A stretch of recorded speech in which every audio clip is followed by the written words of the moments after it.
Hello everyone, this is the 6th video in my series of reviews of the Famicom Wars franchise, also known as Advance Wars and Game Boy Wars.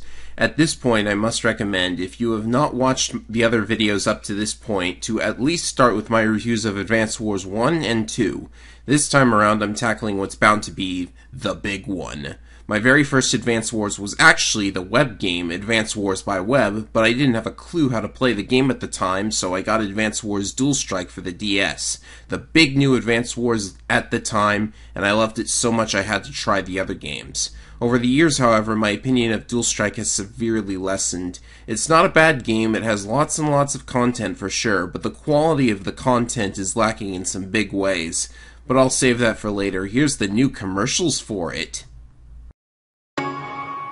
ファミコンウォーズが出たぞファミコンウォーズが出たぞ今度は DS で2画面だ今度は DS で2画面だのめり込めるのめり込めるのめり込めるのめり込める母ちゃんたちには内緒だぞ母ちゃんたちには内緒だぞファミコンウォーズ DS 今度は DS で出たぞ Dual Strike released in 2005, about a 2-year gap from Advance Wars 2.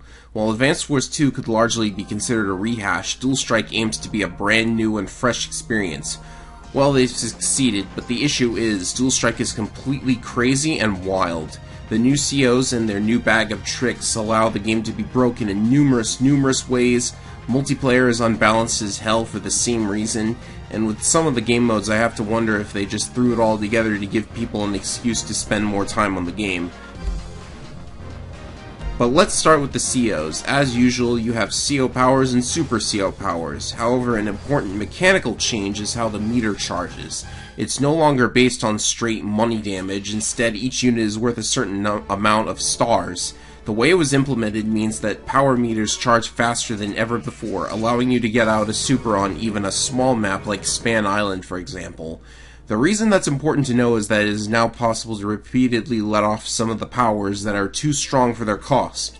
Risky Veil, the infamous Advance Wars 2 War Room challenge of insanity, is now a big joke because Sammy can just victory march everything real fast. Seriously, a single recon, if destroyed, adds 1 whole star to your power meter, whereas in Advance Wars 2 it would have added like 4/9 of a star. It's nuts. As for the new COs, let's cover Black Hole first. The new Black Hole COs are a total disappointment. Koal and Jugger are the new kids on the block, and they are, I kid you not, the exact same as Flak and Adder from the previous game, except with a minor adjustment to make them better. Evidence in the game data even shows Flak and Adder weren't going to reappear, but they did anyways and feel like wasted slots for it. Kindle follows in Lash's footsteps in gaining firepower from terrain, only she gets a power boost on only one kind of tile. Buildings, which are in every map and important things to defend. A Kindle indirect on an allied building is downright frightening. The final boss is just disappointing compared to Sturm, who doesn't make a reappearance. Remember how Sturm was overpowered and dropped enough meteors to make Sephiroth jealous? Not so much with Von Bolt. I say all this because you'll be fighting Black Hole almost exclusively in the campaign. As for everyone else, Orange Star got Jake, a weird mishmash of Max and Grit, and, Rachel. Oh my lord, what were they thinking? Rachel's the kind of CO you'd have to unlock in the previous games, yet you can use her whenever you please here. This woman has a 6-star superpower that unleashes 3 free silos on her enemies. Do you have any idea how crippling that is when it comes out? Whose bright idea was it to make it 6 stars considering the speed they get charged? And you can select Rachel as early as Mission 5. Meanwhile, Blue Moon got another billionaire with the ability to reduce the enemy power meter for the cost of 2 stars. Green Earth got a modern Major General who is even more invincible than Kanbei if he gets enough comm towers, a new building type that's questionable on its own. And Yellow Comet got an XP of Dr. Robotnik who trades defense for more attack. Ironically, the only CO out of all the new people with a trade-off of some kind. I don't really get what they were going for because the new characters are insane and some of the old ones get nerfed to being mostly not that good. To sum it up, Dual Strike is wild and crazy and not balanced well at all, which becomes apparent throughout the rest of it. Once again, the campaign mode has tutorials placed within it instead of a separate game mode. Seriously, how does Nintendo continue to get it right once and then never again? Oh well, I'll use this time to talk about EXP instead. COs, when used to win a battle, now gain experience points, which isn't exclusive to your campaign save, by the way. They earn and keep it throughout all modes. Leveling up a CO lets them equip force skills, which are additional bonuses on top of everything else. Want to make the power meter charge faster? Want Sturm's movement charts on everyone? How about extra defense for Kanbei? You can do all this and break every stage even more so. I mean, the idea isn't the worst I've seen, but it does mean that repeat playthroughs of campaign are going to be broken because you can run over everything with level up COs and broken skills. You have a much wider range of options when it comes to COs than in any other campaign, so it's not hard to level someone up in War Room, then come back and steamroll everything. You're even mostly allowed to use Rachel in every stinking map, and the difficulty is extremely low in both difficulty levels. Why, hard mode, for some messed up reason, lets you select any unlocked COs, as in you could use the final boss in every map, though he's underpowered in this game. New units get introduced throughout campaign, and just like Advance Wars 2, some maps have a city you can capture to unlock a bonus mission, only now you get more than just Neo-Tanks. I do like some of the new stuff, but I have to point out again, campaign works with pre-deployed forces. When am I going to need to build these brand new inventions when I'm fine with what I have? That's not to say the new units aren't that good though. In fact, they're mostly massively overpowered and unbalanced and make the game even more wild. One new unit is the Black Boat, a new Navy vessel, and it seriously speeds up Navy gameplay. Cheap, carries foot soldiers, and even refuels and repairs nearby units. The other new Navy unit is the ultimately worthless aircraft carrier. The planes loaded on it can't move on the turn they unload, like in Game Boy Wars 3, which means they're sitting ducks unless unloaded in the right place. Oh, and you better like the massive range of their missiles, because that's all they're good for. Refueling air units? I have Black Boast. What the hell is the massive, expensive aircraft carrier for? There are two new planes, and they're incredibly broken. The Black Bomb is truly Lash's greatest invention because it flies, has massive movement, and when you command it to explode, it damages everything surrounding it with even worse firepower and range than the missile silos did. It's expensive, but since it doesn't attack like a traditional unit, Colin doesn't mind paying 20% less for this thing. One or two Black Bombs can cripple enemy forces completely, and they're impossible to catch before they do. The new stealth plane is almost worse. The thing can cloak itself like a submarine's diving under the water, and while cloaked you can't hit it with anything other than a fighter or another stealth. Oh, it can attack anything. Hooray. So if I build a stealth, then the only counter to that is a fighter or stealth. Actually, the only counter is a stealth because it can at least attack anything, so who needs fighters? Is anyone noticing a pattern? They're adding new stuff without considering any of the implications the additions would actually have. I mean, look at the Mega Tank, the newest tank. First of all, a bigger, better tank is totally boring. Second, its movement and ammo count makes me prefer Neo-Tanks, to be totally honest. Third, this thing can't be damaged at all that well by anything that isn't, oh Lord, why, another Mega Tank. Or a bomber, I guess. The last new unit is the Pipe Runner. It moves on pipes of all things and is a ranged gun turret. You know what this means? If the map doesn't have a pipeline next to the factory, when will I ever use this? Especially in the campaign mode, I have to go out of my way to unlock it in the first place. How many maps actually allow its use? How many maps make it desirable to use? None of the War Room maps from the previous games have pipes added in either. The final new unit might as well count as a campaign gimmick invention since you'll only see it in pre-deployed. Uzium, that's what it's called. It's a giant blob that eats anything it touches, and it only moves one space per turn. Since it might resist indirects and can eat anything including a plane unit, but it can still be attacked from all sides and pounded very easily.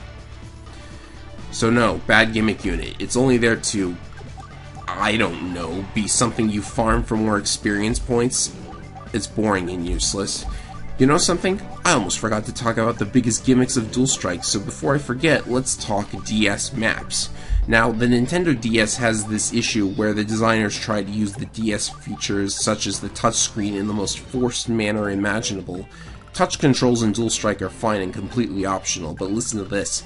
Some stages use a map on the bottom screen and another map on the top. Essentially, 2 games of Advance Wars are going on at the same time, but only the winner of the bottom map matters. You can send units from bottom to top, but not the other way around. Now, why would anyone care for the top map? Well, unless campaign mode forces you to beat that first for some reason, the only reason you would be to get the top map CO to join the bottom maps. You can select 2 COs now, and when you have 2 of them, you can switch between them between turns, which means Colin or Hachi can just make all the purchases and then switch to Kanbei for massive bonuses, and that's just one example of what you can do with this. If both COs have fully charged power meters, you can unleash a tag power. This broken mechanic gives you 2 full turns with a superpower active on each of them. Well gee, everyone just got Eagle's lightning strike power now, didn't they?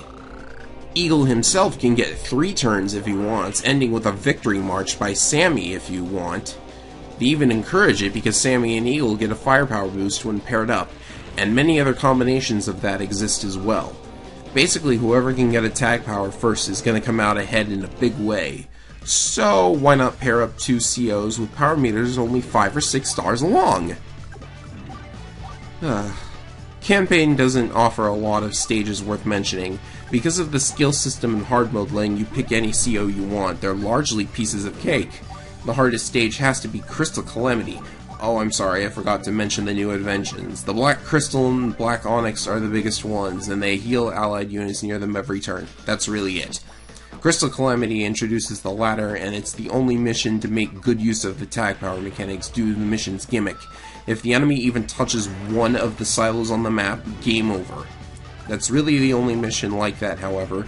The rest were a cakewalk, and some were really embarrassing too. I could go into detail, but this is a review, not a massive in-depth analysis.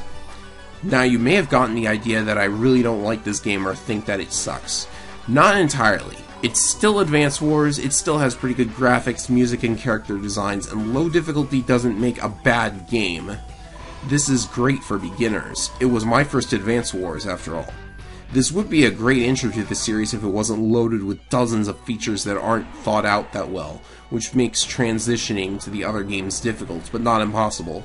For Dual Strike, I really just think somebody got a little too wild with their ideas and wasn't thinking too much about the balance. I know, War Room, you'll salvage this for me, right? Well, the maps from the previous games are all back in action with significant alterations to make them easier, since the improved AI means that you can't abuse a flawed AI to trivialize most stages. Unfortunately, it doesn't stop some maps from being exercises in tedium. Some maps are now a joke due to the aforementioned power meter changes, others become annoying. Most of the time I was using Rachel or Sammy to play these maps for obvious reasons, and the new maps, well, you know what I think of dual screens, but why are there a pair of maps with mini cannons on them in War Room? Other new maps aren't that great either. One particular map, Megalopolis, is begging you to use one particular CO, that being Javier, due to the comm tower thing. This is not good. I get that any CO can clear any map in the game with a perfect score. But just one glance at Megalopolis told me exactly what CO I would want to use for a very easy victory. That isn't good game design. A third game mode was added to the game's single player. Survival mode challenges you to complete 11 maps with a limited resource that gets used throughout the whole trip. Real time, money, or number of turns. Time is really the only good one in my opinion, since it's based on speed and reacting to whatever variation the AI's movement decides to make. Money survival is broken simply because it gives you 500,000 gold at the start of it. We have a CO here whose superpower gives him more damage based on how much money he has. See where this is going? Turn survival has a similar issue. Because Eagle's regular CO power now gives him an extra turn, something that was normally exclusive to his super, he can now rush through turn survival and save many turns this way. Basically, these two modes are begging you to use one particular CO, or pair of COs, over all the rest. Well then, as for map design, these mostly look like puzzles a third grader could solve rather than actual challenges to not use up resources, but hey, what do I know? Dual Strike also added a minigame simply called Combat that actually uses the touchscreen rather well.